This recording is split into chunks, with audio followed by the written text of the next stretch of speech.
All right, Scorpio. So we have the Page of Pentacles or coins here coming out for our mental space. I know last month we talked about some emotional relationship to physical stuff. And here, the page, this is a young energy that has vitality and stamina and excitement. And there's this willingness in the pages. They're young and they're excitable and they're willing to take risk, and they're willing to get involved. And it's like he's holding this up ready to, for another reading, they had Make-A-Wish as their card, and then he came next. And I saw him kind of like making a wish, like someone would blow on a dandelion, but here he has this coin in his hand. So it's this young, hopeful, excitable energy. Our mental space with a physical card, we may be focused on some kind of new opportunity with either an investment, a job, some kind of thing we can physically do, new, a new diet, a new eating plan, a new home. I mean, you name it. This is just, this person is excited about something new in their physical world, and they have an energy that is high to get involved or create this thing. I will say, in association to this card, they say if you're starting a new habit, during your birthday, that's better than most people do it at the beginning of the year, right? And that really works for some, and maybe the camaraderie of a lot of people getting involved in new things helps with that. But doing it during your sun time is actually a really good time for us to start a new habit. Around our birthday, that was, 38 years ago, I was 24 hours old. You know what I mean? So I was my first experiences as a human, and something about that, and our bodies and the patterns that happen in our life. So if you are doing something new in your physical world, this could be a new schedule, a new budget, a new meal plan, you name it. But it may be really good for you right now to get that ball rolling, so it's something that could really stick with you. Coming in your physical space, we have the Seven of Wands. I believe we had this card last month too. But here he is on the higher ground and willing to defend himself. In your physical space, you might feel like you're under attack. You might feel like you're getting a little overwhelmed. You may feel like things just aren't working right. I would be very mindful of any conflicts coming your way. How are you responding to people? How are you dealing with this? Are you willing to take the high ground? Are you the one on the offense, or are you going to let that kind of stuff play out and only get involved if it comes from a defensive space? And going back to this, if you want more love in your life, you got to put it out into the world. So any of these things with conflict, I see him like, I'm up here. I'm out of it, right? I'm going to try to keep my composure, and I'm going to focus on only what is mine. It's like he's on this tiny little piece of land and he's like, nope, this is mine, and I will defend this. I'd be very mindful of those conflicts in your life, what you're putting out there. I wouldn't be the one to lash out. I wouldn't be the one to strike first. I would try to have when I say higher ground, having a removed perspective may help deal with some of these things. I think we're going to get more of what that may mean when we do the second half of the reading. So I think I'm going to pause there for now, and we'll come back to it later. For emotional space, we have the 9 of coins. Again, we had the queen there last time, I believe. So still very focused on our physical space. And for some of us, that may mean that we have to deal with that stuff before we can get back into our emotions.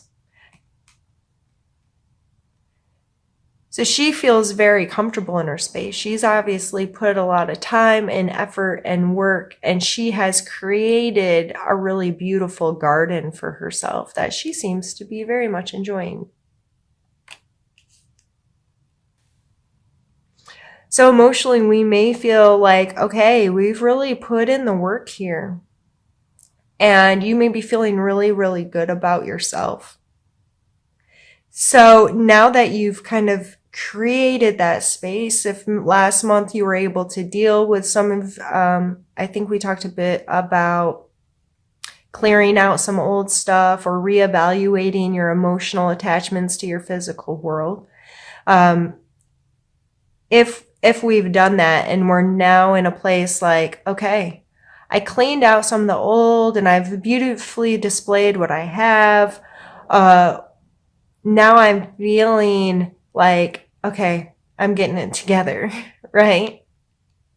And that these two things in combination, the page and the 9 here in our mental and our emotional space, I think that is like just that we matured just a little bit more there. We were able to pull it up a notch, and it helped us find security within ourselves, where it's helping us get more stable in our physical world. So we could then put that stuff down if you were able to reorganize your home or clean up your budget a little bit, deal with your physical world in whatever way if it had gotten out of hand, because I understand that my physical world's kind of been a mess because we've had a lot going on, and not only a lot going on in our physical world, but I dealt with a lot of the emotional stuff we talked about last month with dealing with some grief and letting things go. And so I'm there with you, and I feel this, that, you know, the more we can get our world, our physical world running in a smoother order, it frees up the ability to connect with people, because we feel like, okay, I've cleaned things up, I've organized, I feel on top of stuff. It gives you a sense of control.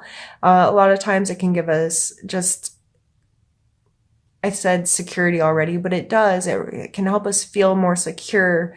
And the more secure we feel in that physical space, the more likely we can then connect on emotional levels with people. Our spiritual space, we have the Moon card. And this is one of my favorite cards. Healing Moon Tarot, you know, makes sense. And spiritually, this may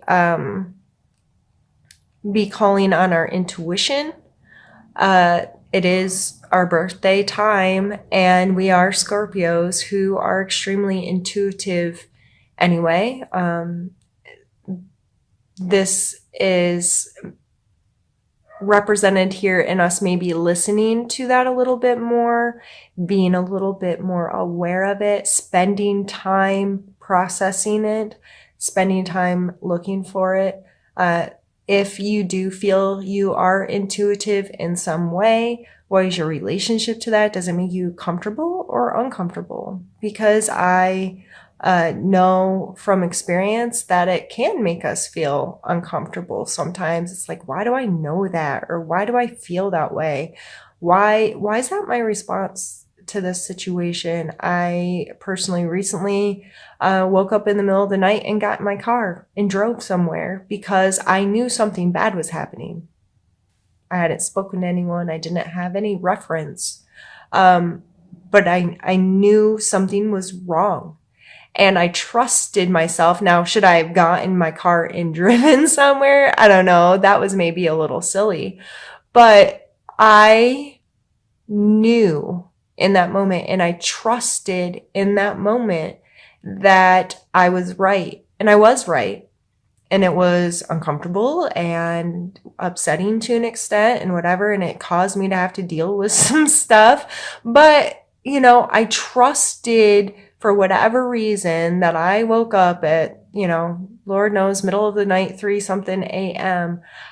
I didn't feel crazy by trusting myself. And I think that's important for us. If you have those moments where you're just like, I don't know why or how I know, but I know that I know. And then you fall down a rabbit hole of like, am I crazy? What is wrong with me? Why do I think this way? It's very important that our perspective on ourselves is one of support. You know what? You might be crazy, but support you're crazy. You know what I mean? Like, I just trust when I have a really deep gut feeling, I try really hard to trust that without questioning if I'm a lunatic. You know what I mean? So if you come into those situations this month, try to trust yourself. I mean, don't put yourself in a bad situation or do something ridiculously irrational, or you know what I mean? But give yourself the opportunity to trust your instinct, to trust your gut, listen to your intuition, or give yourself more opportunity to explore what that means to you. And this card also, there's a transformation here. Things look different in the dark, right? And it's the same light source that we get all day from the sun. It's just arriving to us in a different way. And it's amazing the feelings that are associated with the dark versus the light, all of the old tales of whatever, werewolves and vampires and all this, it all has to do with the night and our shadows. And this can bring up some shadow work within us, those deep, dark recesses of ourselves that are scary or that we don't want to admit or we don't want to allow. If any of that's kind of pulled up for you this month, I'd be mindful of paying attention to it. You may want to look up what shadow work means. There's some, people out in the world that talk about this, and from more of a psychological or spiritual standpoint of what that means and how to deal with some of those things. It can be really heavy work. It can be really exhausting work. I find it beneficial within myself, but I'm careful about when I dive into that because I can get really hard on myself, or it can emotionally really drain me. So if you're interested in any of that and you want some resources, you're welcome to reach out to me, and I will try to provide speakers or whatever that I've come across over my years of researching this kind of stuff that I would recommend for people. I think we're going to pause, move some stuff around, and get into the second part of this reading. This is hard for me, Scorpios, and I hope you don't mind, because all I want to do is do a reading for myself. And I try really hard to not, tell you all my stuff, because you probably don't care. No, I have made it very known that I associate with the Hermit card on a very deep level. And in general, the Hermit is all about taking, to me, it's about taking our experiences that we have in the world, all the thoughts, ideas, opinions, information in general that we soak up all day long from all the people and stuff that we do, and then allowing time to be alone. And understanding there's a difference between being alone and being lonely. I don't see the hermit as lonely. I see the hermit as someone who's able to be alone and who is able to digest the world, if you will, and come back to what aligns with him. He takes in all this information, weighs it all out, and is able to connect with who he is, how he feels about everything, what his perspective based on his experiences are. And so this coming for a challenge as someone who associates deeply with this card, and I feel a lot of my Scorpio friends do. We may just not be in a place this month where it's best for us to be there. You know what I mean? That we may not get our alone time that we usually do. We may not get to turn off as much. Holidays are coming up and different things. And there's going to be lots of opportunities to interact with people and enjoy the festivities going through November and December. So it may be hard for you to find that time. It may be hard for you to digest all of what you're taking in and be aligned with your perspective, your opinions. Let's pull some more cards. Let's pull what? And going back here, the physical world with this conflict, it may just be this not necessarily being like a conflict, but just a lot going on in the physical space. And it's like, okay, what next? It's like this guy's playing whack-a-mole.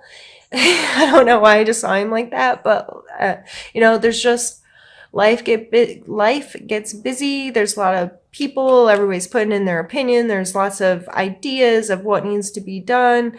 And it may just be not necessarily a conflict, but it could feel that way. It could feel like you're under attack, but you're really just playing whack-a-mole and trying to get through all of this stuff. And so that's why I'm feeling my friends don't want to hear that. And one of my best friends calls me the Queen of Swords. She wanted me to be the Queen of Swords for Halloween. The Queen of Swords is logical and honest and just and fair, and she's the Queen of Air. And depending on your other placements in your sign, I myself, and my moon is Virgo and my ascending is Gemini. So I'm a complicated mess. And I'm very much those right brain, left brain kind of tests. I'm typically straight down the center, and it can be really hard for people to deal with me sometimes because I can be brutally honest to a fault.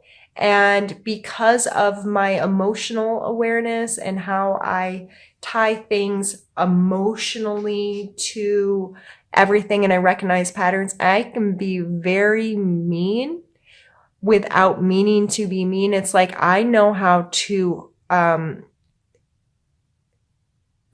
really hurt someone unintentionally because I'm very good at kind of picking people apart, knowing their weaknesses, so on and so forth. So this is coming out in a strengths card. So let's not talk about all the negatives of it and try to focus on the positives. But I think it's important to know that energy can also be that way. So with the Queen of Swords coming out for a strength, this is calling on us to be logical. This is calling on us to be decisive. This is calling on us to be honest and fair and just. However, this is not telling us to be the judge and jury and we're going to run stuff and chop off heads. You know what I mean? Like, there's a fine line there. And for us Scorpios and our stingers, sometimes that line gets hard to read and we stand on the wrong side of it, right? But this coming out for strength for us this month, if we find ourselves being too emotional, if we find ourselves not making decisions, if we find ourselves in situations where logic can help, honesty can help, maybe not be quick to fly off the handle and get into this, I'm going to attack, but remember, higher ground, defense, not offense. This place where I'm not lashing out at people. I'm not trying to run the show, but if I can be helpful, if I can say words that are going to be meaningful in this situation, make choices, then I'm going to use my abilities to do so. I always think about these cups sharing here. Since it is hearts and there's cups depicted, it's also associated with the cup cards, which we have another one here with a sword in the center. Again, logic, decisiveness, quick potential to say the right thing at the right time. This is a seed that can be watered into something, or like a matchstick that can be lit and create fire. The King of Cups is mature water energy. There's this willingness to exchange emotions, an authenticity there, a sensitivity, empathy, all of those lovely feeling words. I feel like, and your need to know, with this queen coming out as a strength, and then the sword represented here between two emotional cards again, it is important for us to be both logical and emotional. And that proves itself over and over and over in our lives, Scorpio. I believe a lot of you can relate to that in this playing that game. We're smart when it comes to emotions. The reason why we are called intuitive has a lot to do with our pattern recognition when it comes to emotional states of people and how we read those things and how we can present ourselves to people based on what we know. I am very good at reading people. I can watch somebody for 10 minutes and know what parts of my personality that I need to emphasize to start a connection with that person. We went into some of that earlier, and flipping that switch and coming from a place that those people know we're willing, right? I think this really comes down to us being conscious about that, being logical and taking some control of that. I have control over this. I can control how I'm presenting myself. I can control turning that switch on. I can control the understanding that I can't just expect it to show up, and if I'm not willing to make it a conscious effort of mine.